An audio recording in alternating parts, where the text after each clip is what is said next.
Which is not a mobile device maintenance practice. First, we have updating the PRL.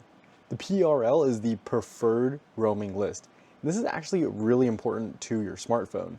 So the preferred, that's the better pronunciation of it, preferred roaming list is basically the list of cell towers and service provider networks that a mobile phone should prioritize and use for its connection. So that's pretty important for your cell phone.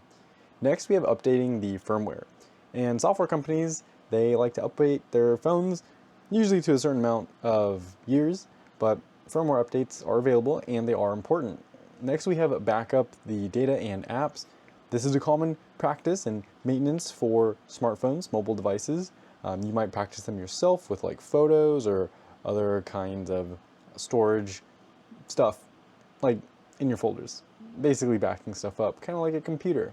What is not a mobile device maintenance practice is updating APK files. APK files are pretty specific to Androids, and APK stands for Android Package Files. And APKs, you actually don't ever need to update them because it's just an installable application. It's not part of the mobile device maintenance process. It's not found in the Play Store, and so updating the APK files is not a mobile device maintenance practice.